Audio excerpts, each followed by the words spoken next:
మొదటగా నేను తమరి కోరుతా ఉన్నా, తమరి ద్వారా సభలు కోరుతా ఉన్నా, ఇప్పుడు వారు మాట్లాడిన మాట ప్రతి మాట విషయంలో ఎట్టి పరిస్థితుల్లో కూడా సిట్టింగ్ జడ్జితో విచారణ చేయిస్తారా, కమిషన్ వేసి విచారణ చేయిస్తారా, వెంటనే విచారణకు ఆదేశించాలని చెప్పి నేను సభను కోరుతా ఉన్నా అధ్యక్ష. తమరి ద్వారా వెంటనే వారు చేసిన ప్రతి ఆరోపణ పైన సిట్టింగ్ జడ్జితోనా కమిషన్తోనా ప్రభుత్వం యొక్క విజ్ఞతకు వదిలేస్తూ ఉన్నా. ప్రతి దానిపైన కూడా వెంటనే విచారణ ప్రారంభించాలి.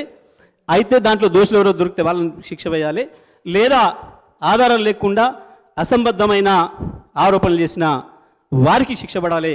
తప్పకుండా ఇది తేలాలని చెప్పి నేను విజ్ఞప్తి చేస్తూ ఉన్నా అధ్యక్ష. సభ ద్వారా ప్రజానీకాన్ని కూడా విజ్ఞప్తి చేస్తూ ఉన్నా.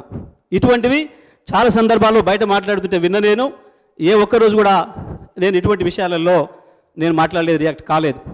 ఇవన్నీ కూడా పనికిమాలిన మాటలు, అర్థం లేని ఆధారరహితమైన మాటలు కాబట్టి రికార్డులో రావాలని నేను ఇన్ని రోజులు వెయిట్ చేసా అధ్యక్ష.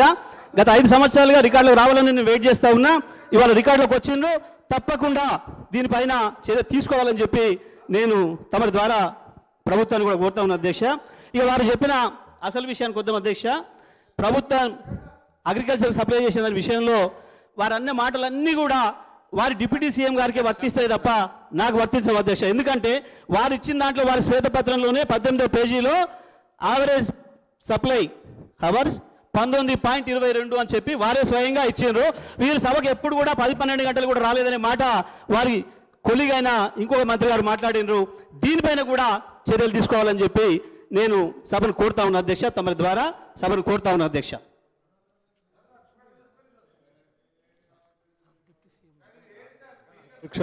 డిప్యూటీ సీఎం గారు, గౌరవ సభ్యులు మాట్లాడుతూ ఒక నిమిషం. సరే, మేము పుస్తకంలో శ్వేతపత్రంలో కొంత సమాచారం ఇచ్చాం, కానీ వారు చెప్పినట్టుగా 24 గంటలు కరెంట్ ఇచ్చామని ఎక్కడ చెప్పలే. అందులో నీతి ఆయోగ్ వాళ్ళు వచ్చి చెప్పారు. ఒక్క నిమిషం ఉండండి. 24 గంటల కరెంట్ అనే 24 గంటలు కరెంట్ ఇచ్చామని చెప్పాము. అందులో 24 గంటలు కరెంట్ ఇచ్చామని అందులో ఏమైనా మెన్షన్ చేశాను నేను? లేదే. మీరు మాట్లాడుతూ స్టార్టింగ్లోనే వినండి.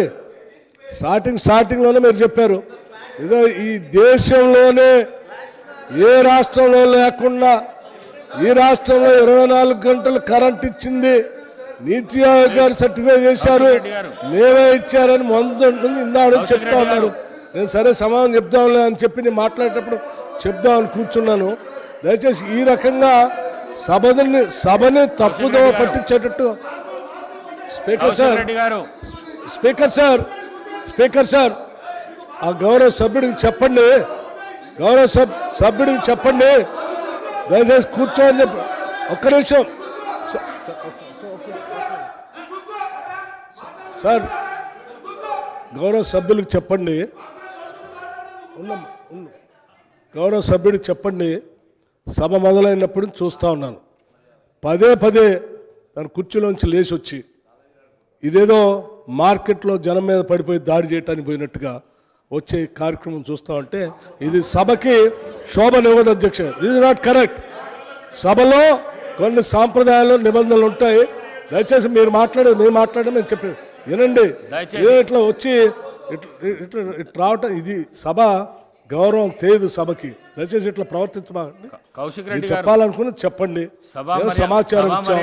మీరు 24 గంటలు కరెంట్ ఇచ్చారని చెప్తున్నారు, మీరు ఇయ్యలేదని చాలా స్పష్టంగా చెప్తున్నాం. అంతేగాని అటగోలు లేచి వచ్చి ఉరికొస్తే ఏమైనా భయపడేవాళ్ళు ఎవరు లేరు. ఈడ భయపడరు ఎవరు. ఈడ ఉన్నటువంటి వాళ్ళంతా సీనియర్ సభ్యులే, అందరికీ తెలుసు, వాస్తవాలే మాట్లాడుతూ ఉంటారు. దయచేసి సభ్యుని త్వరగా ముగించమని చెప్పండి. ఇప్పటికే చాలా సమయం ఇచ్చాం. వారు చెప్పిన అన్నింటి అంశాలకి నేను మాట్లాడేటప్పుడు సమాధానం చెప్తాను. జగదీశ్వర్ రెడ్డి గారు అధ్యక్ష, ఎందుకో జగదీశ్వర్ రెడ్డి గారు 1 minute. Sir, I want to set the record straight, sir.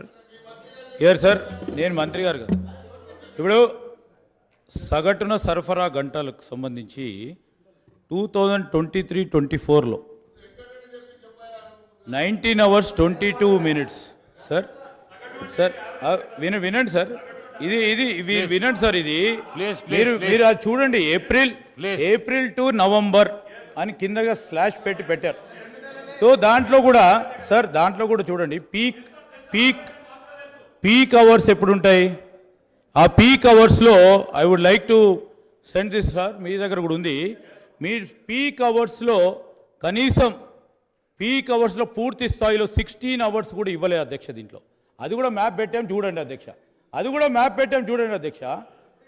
ఈరోజు నేను కూడా చెప్తా ఉన్నాం అధ్యక్ష, ఈరోజు ఈ సగటున average between April to November, only April to November మీరు పూర్తి స్థాయిలో ఆన్ యావరేజ్ మొత్తం 10 సంవత్సరాల కాలం పాటు 19 గంటలు ఇచ్చామనే ఒక అభిప్రాయాన్ని మీరు సభ ద్వారా ప్రజలకు చెప్పేందుకు ప్రయత్నం చేస్తూ ఉన్నారు. అది తప్పని చెప్తా ఉన్నాము.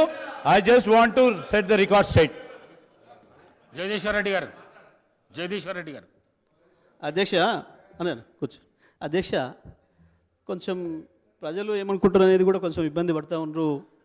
మంత్రులు వారు మాట్లాడుతున్న తీరు చూసి ఒక మంత్రికి ఇంకో మంత్రికి సంబంధం లేకుండా యావరేజ్ అంటే ఏంది సార్? వాట్ ఈజ్ యావరేజ్ చెప్పండి ఒకసారి. యావరేజ్ అంటే రోజుకి 24 గంటలే ఉంటుంది అధ్యక్ష. వారు తెలుసుకోవాల్సిన విషయం, రోజుకి 24 గంటలు మాత్రమే ఉంటుంది. 24 గంటలు ఒక రోజు అంటారు ఎప్పుడైనా. రోజుకి 28 గంటలు 30 గంటలు ఉండదు. ఒక రోజు 12 గంటలు ఇచ్చి ఓ రోజు 30 గంటలు ఇస్తే యావరేజ్ 19 వస్తుందే కానీ ఎన్ని గంటలు రోజుకి ఇస్తే యావరేజ్ 19 అవుతుందో చెప్పాలి లెక్క. వారికి ఎవరికైనా అవగాహన ఉంటే ఈ మంత్రి గారా ఆ మంత్రి గారా ఎవరు చెప్తారో. లేదు అంటే మేము రాసిన శ్వేతపత్రమే అబద్ధమైన విషయం, అవాస్తవాలతో కూడుకున్న శ్వేతపత్రాన్ని రిలీజ్ చేసిన విషయాన్ని వాళ్ళు ఒప్పుకోవాలని నేను చెప్పి డిమాండ్ చేస్తా ఉన్నా అధ్యక్ష. వాళ్ళ మంత్రి గారు, జగదీశ్వర్ రెడ్డి గారు, మీరు పదే గట్టిగా గొంతు తెరుచుకొని అరిస్తే అబద్ధాలు నిజమైపోవు. మేం చెప్తున్నాం 24 గంటలు ఎక్కడ మెన్షన్ చేయలేదని చెప్పాం. 24 గంటలు నువ్వు పవర్ ఇచ్చినట్టుగా నేను ఎక్కడ మెన్షన్ చేయలేదు, నువ్వు ఇవ్వలేదు కూడా. ఇవ్వలేదు కూడా మీరు. మీరే మాట్లాడితే సభ తప్పుదో పట్టిస్తారు, రాష్ట్రాన్ని తప్పుదో పట్టిస్తారు. ఎవరో నీతి ఆయోగ్ ఏ పేజీలో 24 గంటలు పవర్ ఇచ్చావు? ఏ పేజీలో ఎక్కడ మీరు రాష్ట్రంలో 24 గంటలు పవర్ ఇవ్వలేదు? 24 గంటలు ఎక్కడ మీరు అబద్ధాలు చెప్తారు పదే. అధ్యక్ష, మేము స్పష్టంగా మా పక్షాన్ని నుంచి డిమాండ్ చేస్తున్నాం. మీరు ఇప్పటికైనా మీ మంత్రులందరూ మాట్లాడుకున్న సార్ కూర్చొని ఎన్ని గంటలు ఇచ్చినవని మీరు చెప్పదలుచుకున్నారో స్పష్టంగా చెప్పండి. ఈ శ్వేతపత్రాన్ని మార్చుకొని మరొక శ్వేతపత్రం అయినా విడుదల చేయండి. మీరు అందరు మంత్రులు మాట్లాడుకున్నగా చేయండి. లేకపోతే ప్రజల ముందర పలసన అవుతారు.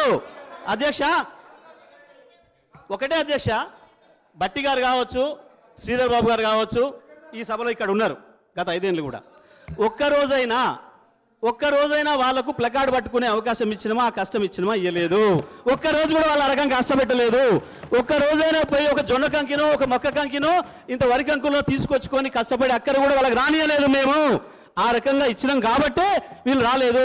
రైతులకు ఒకవేళ 1 ఎకరం కాదు, ఒక మడి ఎండిపోయినా సరే రైతాంగ రోడ్డు మీకు వచ్చేవాళ్ళు. తప్పకుండా ఇవాళ సోషల్ మీడియా బ్రహ్మాండంగా యాక్టివ్గా ఉంది.